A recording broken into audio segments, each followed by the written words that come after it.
Kan ke Pak Direktur, apakah murni didasarkan pada orang yang konsen pada pada korupsi? Tidak. Kebanyakan orang yang tidak terpuaskan, kalah tender, lapor KPK. Kalau menang nggak lapor. Anaknya tidak diterima di SMA negeri. Pakai kata belece, langsung besoknya bongkar korupsi kepala sekolah. Nah, hari ini saya sampaikan ke Pak Direktur, korupsi bisa terjadi di desa. Kenapa? Setiap hari kepala desa didatangin orang yang mengaku ormas, orang yang mengaku LSM, orang yang mengaku wartawan. Itu sekali datang 10 orang, cepet itu dikasihnya. 1 juta tuh kepala desa sehari. Kemudian di kabupaten kalau bupati wali kotanya nggak tahan, pasti banyak orang yang mengaku A, mengaku B, itu melakukan tekanan dan nyari salah.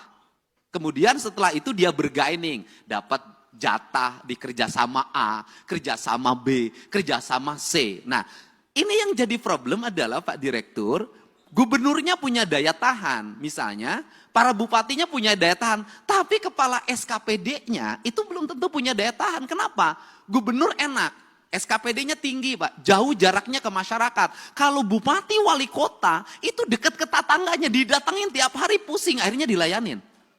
Jadi pemerintah ini yang terjadi di Indonesia hari ini adalah semakin dia strukturnya makin rendah, tingkat resikonya makin tinggi, sorotan publiknya makin tajam, biayanya makin rendah.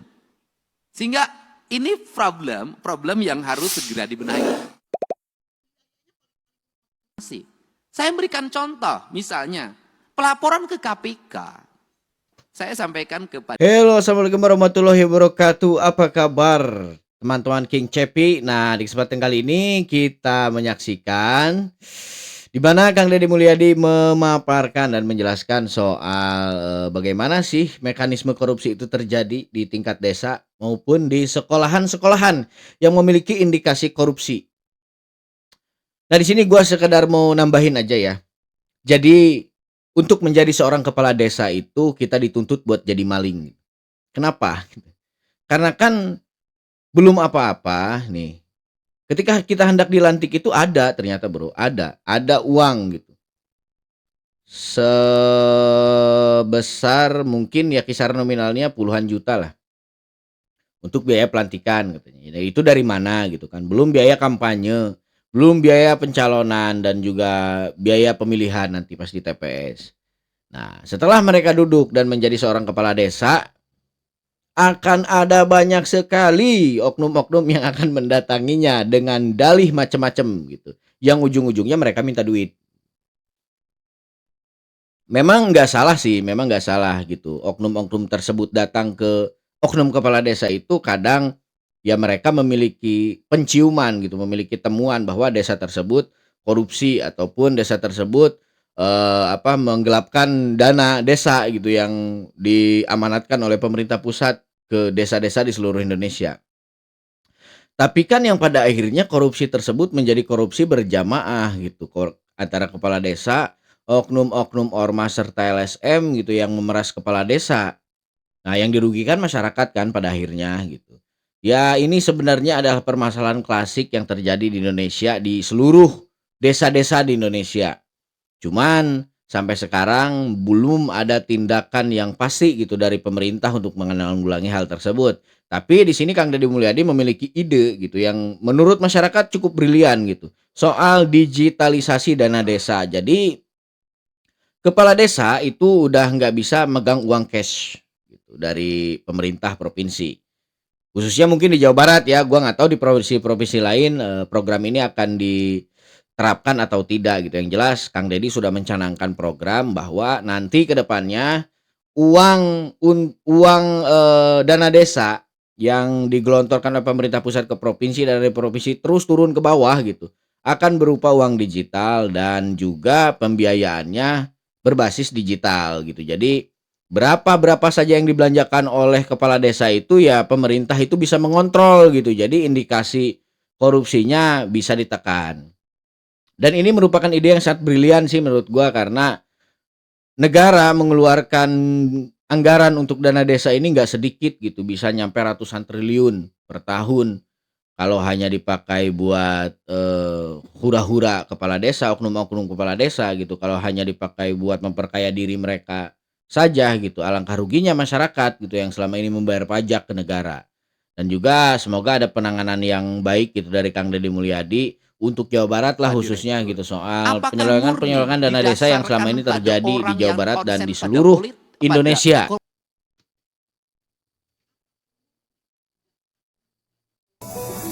Komisi Pemberantasan Korupsi dalam waktu dekat akan memeriksa mantan Gubernur Jawa Barat Ridwan Kamil dalam kasus korupsi JB. RK akan diperiksa sebagai saksi. KPK memastikan akan memeriksa RK dalam waktu dekat terkait dengan kasus dugaan korupsi pengadaan iklan di PT Bank BJB. Namun PLH Direktur Penyidikan KPK Budi Sukmowibowo enggan merinci kapan pemanggilan akan dilakukan. Menurut Budi, permintaan keterangan Ridwan Kamil sempat terundur karena keterbatasan sumber daya penyidik. Ridwan Kamil diharapkan memenuhi panggilan tersebut karena keterangannya dibutuhkan untuk mengklarifikasi sejumlah bukti. Sebelumnya, KPK sudah menggeledah sejumlah lokasi terkait dengan kasus korupsi Bank BJB, salah satunya adalah rumah RK. KPK menyita sejumlah dokumen, termasuk motor Royal Enfield.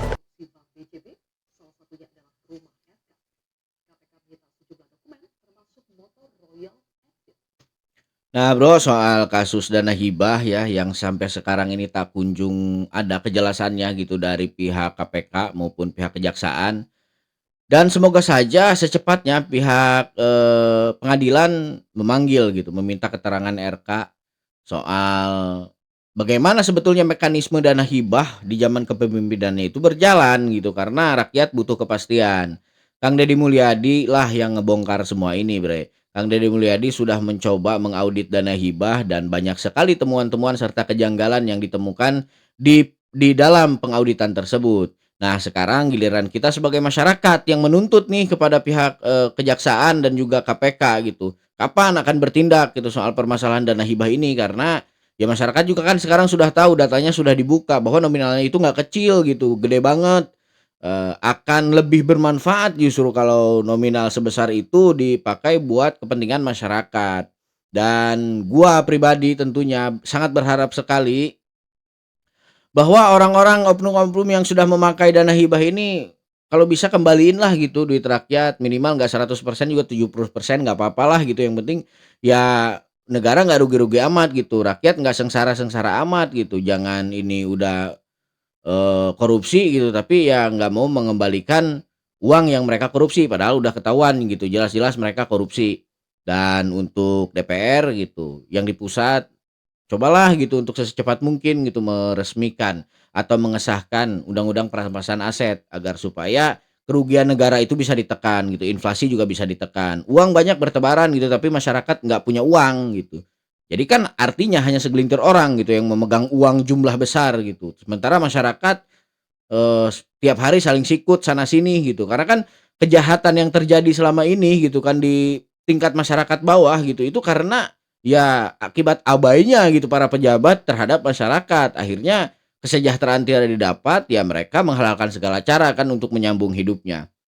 Karena kan nggak mungkin seorang manusia itu hanya terdiam dan merenung menunggu mati ketika mereka kelaparan. Pasti ya mereka usahalah gitu nyari yang halal. Susah kan zaman sekarang, pekerjaan dipersulit. Gara-gara Akhirnya program ya audit melakukan dari tindak KDR, pidana akhirnya kejahatan. 4 ekor tikus tertangkap lagi anggota DPRD dari Jawa Barat terlibat korupsi ya. Satu dari PKS yang kemarin keluar-keluar menentang kebijakan Kang Deddy Mulyadi ternyata ini. Dua dari fraksi PDIP ya, yang satu dari Gerindra. Pokoknya tidak peduli Gerindra atau apa, sapu bersih Pak Deddy Mulyadi. Dan ini bekerja sama dengan Wali Kota Bandung. Pokoknya sapu bersih yang korupsi. Dan semoga bisa dicontoh oleh pemimpin-pemimpin yang lain.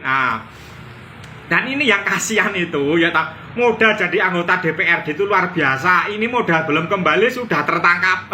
Mungkin kurang belajar lagi ya, mungkin kurang pintar untuk belajar korupsinya. Dan ini enaknya diapakan dulur-dulur? Apakah harus ditaruh di tengah alun-alun dulu biar semua warganya tahu atau bagaimana? Tulis di kolom komentar.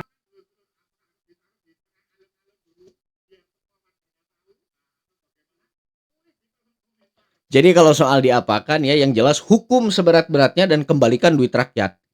Itu sih, itu kita mungkin sebagai rakyat ya nggak berharap juga kan kalau mereka dihukum mati gitu kan. Sementara berikan efek jerah saja, miskinkan dia gitu. Sita seluruh asetnya, baik yang dia dapat dari korupsi ataupun yang dia dapat dari kepentingan dia pribadi. Itulah, itu peraturan itu sebenarnya harus sesegera mungkin ya disetujui oleh DPR. Karena apa? Karena itu sangat penting sekali untuk menekan angka korupsi yang selama ini gila-gilaan di Indonesia. Itu nggak apa-apa nggak dihukum mati gitu, tapi miskinkan aja gitu, sita hartanya sampai nol gitu. Ya itu gua rasa bakal nimbulin efek jerah gitu. Bahkan seumur hidup udah koruptor gitu, keluar dari penjara pun kan dia miskin gitu kan. Jadi tekanan batin. Jadi orang-orang itu akan sangat berpikir sekali gitu buat ngelakuin tindak pidana korupsi. Karena apa? Selama ini kan koruptor-koruptor ini meskipun dia sudah tertangkap dan dipenjara, dia nggak dimiskinkan bro oleh pemerintah. Jadi ketika mereka-mereka ini para koruptor bajingan ini keluar dari penjara masih bisa petang-peteng karena duitnya masih banyak gitu. Itu kan problem yang terjadi selama ini. Anak-anak dan istrinya juga masih ngerasa bahwa mereka itu ya orang kaya gitu kan karena duitnya masih banyak. Itu yang menjadi amunisi mereka sehingga ya koruptor nggak bakal jerah. Logikanya gini, gue koruptor 7 triliun misalkan kan, dihukum cuman 10 tahun. Ya keluar dari penjara duit gue masih banyak dong. Udah mah di dalam penjara enak kan. Ya karena gue banyak duit, di dalam penjara enak, dapat fasilitas yang mewah gitu meskipun tinggal di dalam penjara gitu. Karena ya gue bisa sogok sana, sogok sini. Udahlah itu udah jadi rahasia umum. Aparat kita juga bisa disogok kok gitu. Nah, itu gue harap secepatnya DPR mengesahkan undang-undang perampasan aset dan miskinkan para koruptor. Jangan hanya dirampas, miskinkan semua, habis. Nolkan hartanya gitu. Sehingga mereka hidup gelagapan. Udah biarin aja kita rakyat yang nonton. Toh selama ini juga rakyat kesusahan mereka malah Terbongkar, semakin ternyata penyok, ini gitu. biang Mereka kerok malah dana semakin hibah kayaknya 45 semakin miliar. nantangin gitu. KDM ungkap hal penting. Baru-baru ini publik dihebohkan dengan dana hibah Jawa Barat yang dinilai sangat fantastis. Pasalnya angkanya mencapai 45 miliar. Mirisnya yang menerima dana hibah tersebut merupakan wakil gubernur Jawa Barat periode yang sebelumnya, yang bernama U. Ruzanul Ulum. KDM pun geram dengan sosok tersebut. Maka dari itu KDM akan audit dana hibah tersebut secara menyeluruh, ujarnya. Terbongkar, ternyata ini biang kerok. Maka dari itu KDM akan audit dana hibah tersebut secara menyeluruh, ujarnya. Terbongkar, ternyata ini biang kerok. Nah bro, di video gue sebelumnya pernah sih ngebahas perkara ini gitu kan. Jadi banyak banget komentar gitu di akun YouTube gua gitu. Masyarakat menuntut gitu agar supaya ya Yayasan Aruzan itu ya disita gitu oleh KPK sebagai barang bukti gitu kan. Karena ya sudah terbukti jelas bahkan gitu di pengauditan kemarin bahwa yayasan milik UU Ruzanul Ulum ini menerima dana hibah sebesar 45 miliar. Ini gua nanya nih ke masyarakat, gede nggak nominal segitu gitu. Kalau dibangunkan sebuah rumah sakit cukup nggak gitu kan. Ya gede lah, duit gede 45 miliar itu gitu kan. Dan yang menikmati ya hanya yayasan dia, entah itu dipakai untuk kepentingan yayasan ataukah justru masuk ke kantong pribadi, kan itu juga jadi tanda tanya bagi masyarakat gitu. Sementara yayasan itu ya nggak signifikan perubahannya gitu kan. Walaupun sudah mendapatkan suntikan dana, suntikan anggaran dari pemerintah sebesar 45 miliar. Ya pemerintah pada saat itu ya kebetulan dia juga. Itu yang jadi permasalahan.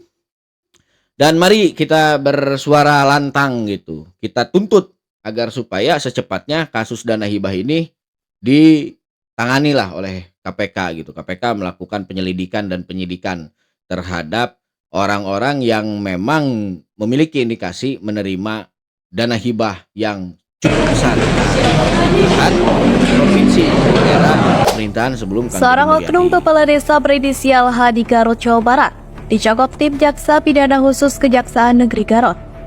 H ditahan petugas setelah menjalani serangkaian pemeriksaan atas dugaan korupsi dana desa sebesar 450 juta rupiah.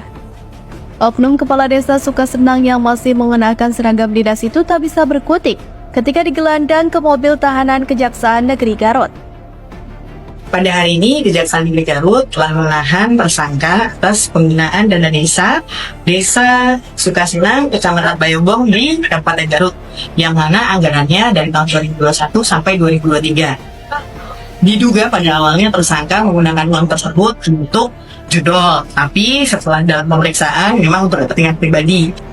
Lebih lanjut, ia menjelaskan kerugian negara akibat ulah oknum kades tersebut mencapai 452 juta rupiah, bahkan bisa bertambah. Pihaknya pun pernah mengingatkan para kepala desa di Kabupaten Garut untuk mengelola dana desa secara baik, agar tidak terjerat kasus korupsi. Dan estimasi kerugian sekitar 452 juta, nantinya kemungkinan akan bertambah. Dampaknya apa sih? Ini kan sebenarnya kepala desa sudah diberikan peringatan bahwa pengelolaan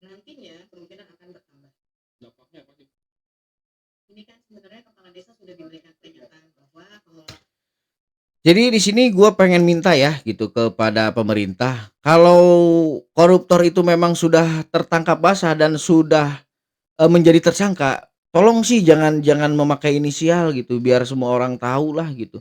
Jadi sampai kapan gitu ada efek jera gitu? Sampai kapan negara akan terus melindungi gitu para koruptor dengan harus menerapkan peraturan menyebutkan inisialnya gitu? Jadi kan artinya ya mereka masih dihargai gitu oleh negara. Ya nggak usah lah gitu, maksud gua hargai saja dia sebagai manusia bukan sebagai koruptor.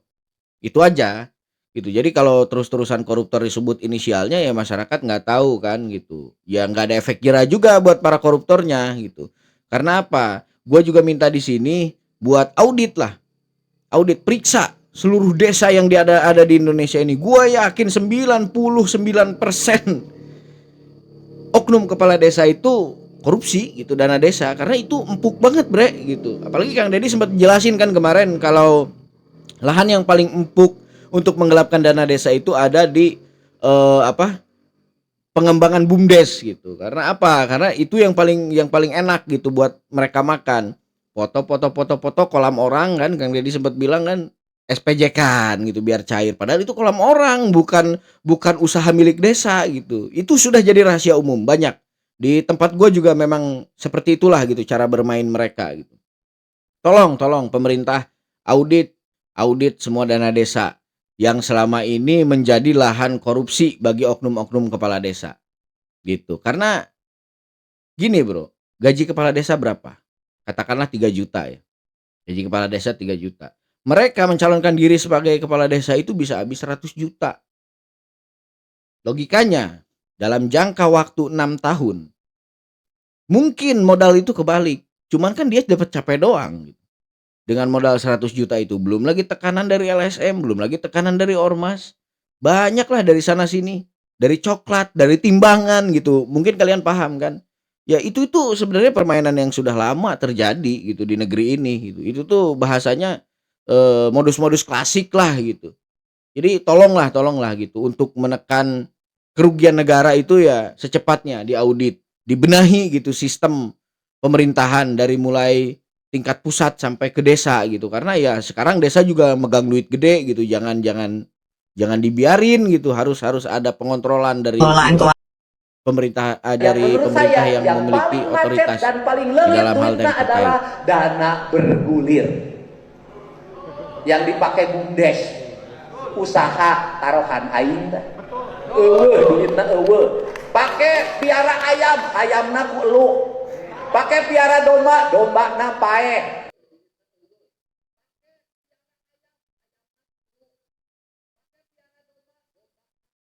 Tuh, Kang Deddy juga berani mempertaruhkan loh. Kang Deddy ini udah yakin banget gitu soal macetnya dana BUMDes gitu yang selama ini menjadi SPJ fiktif bagi oknum-oknum kepala desa gitu. Jadi SPJ-nya itu fiktif semua sebenarnya. Nggak pernah ada usaha di desa itu yang benar-benar maju, benar-benar di jalan, benar-benar dikelola dengan baik oleh kepala desa. Ya mereka itu cuman menjadikan BUMDes itu cuman menjadikan tunggangan korupsi gitu. Tunggangan untuk mencari keuntungan pribadi. Nah, ini juga sih yang bikin masyarakat kesal gitu kan, apalagi tingkat kepala desa. Desa itu kan yang langsung terjun ya bersentuhan langsung sama masyarakat gitu. Sementara di tingkat desa aja masyarakat sudah menyaksikan ketidakadilan gitu. Apalagi mungkin di pusat, di model di kecamatan, di kabupaten yang memang masyarakat jarang gitu kan menyaksikan praktek-praktek korupsi di sana. Sekelas desa aja udah berani gitu sekarang. Karena ya beraninya duitnya gede gitu. Mereka siap bertaruh dengan resiko. Padahal kan kalau udah ketangkap akhirnya memalukan buat dia, buat keluarganya sendiri juga gitu kan. Ada yang menghambur-hamburkan dana desa buat bayar LC justru gitu. Banyak lah. Bahkan salah satu desa di Lampung ada yang rumah kepala desanya dibakar oleh massa gitu karena menggelapkan menggelapkan Raskin gitu. Raskin aja dikorupsi anjir. Gila kan? Sampai dibakar rumahnya sama masyarakat gitu. Coba gimana kalau kejadiannya udah kayak gitu. Mohon nih gue ulti nih kepada oknum-oknum kepala desa, udah mulai sekarang jangan suka menggelapkan dana desa karena itu milik rakyat. Itu hak rakyat. Itu amanah konstitusi. Gitu. Baik bro, sampai di sini dulu videonya kali ini dari gua. Semoga ada hikmah yang bisa kita ambil dan juga ada hal-hal baik yang bisa kita contoh di sini. Yang korupsi jangan dong tentunya ya.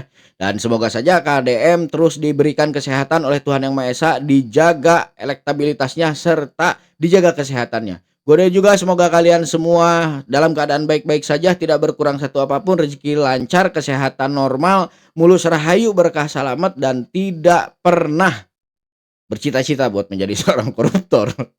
Baik, gue King Cepi, pamit undur diri, mohon maaf bila ada kata yang salah, dan juga jika ada hal yang bisa kalian ambil dari apa yang gue bilang, gue katakan, nah itu mungkin kebaikan yang dititipkan Tuhan ke gua pribadi. Sampai jumpa di video-video selanjutnya. Jangan lupa like, comment, and subscribe. Assalamualaikum warahmatullahi wabarakatuh. Sampurasun, dulur-dulur gua.